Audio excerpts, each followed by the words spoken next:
It is the very critically acclaimed, for some reason, Wrong Turn 2 Dead End. It's unrated. Directed by Joe Lynch. This is the one that a lot of people tells you is the epitome of wrong turn movies.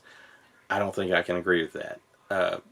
While it does things in a character standpoint that probably makes you keep guessing on who's going to actually live, if anybody, because there's characters that die early that you think would probably make it later, and there's characters that die later that you probably think would die early.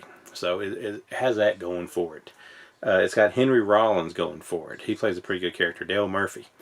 Now, when I think of Dale Murphy, I think of the old Atlanta Braves baseball player, but he's Dale Murphy in here. He's an ex-Marine, and he's pretty cool. The plot revolves around a bunch of people that's in a reality show called, I think it's like Ultimate Survivor or something of that nature, something like that. I don't know, but it's a reality show, but things go haywire pretty quick, and that's when the inbreds from the first movie are killing, which at least Three Fingers is, which he's in all of them, but the rest of them I don't know where they came from. But there's some pretty funny moments in it. It's definitely a horror comedy in a lot of aspects. There's some good gore and there's some terrible CGI. It's got both going for it. You got good gore here, but you got terrible CGI here. So you have to do a little bit of a trade-off on it. I don't think it's the best one. I think the first one's still the best one. This one is maybe the most fun out of all of them, but it's still got a lot of flaws.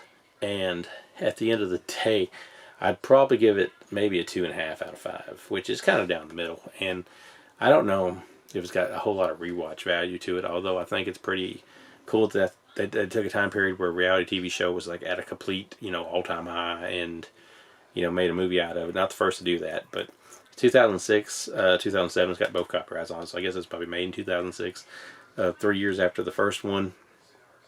I don't think it actually references the first one. So this was this kind of like, even though it's a sequel, it's you can watch it without having watched the other ones.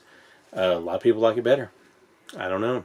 I don't know if I can see it better than the first one, although I will say it's decent, and it's also bad at the same time.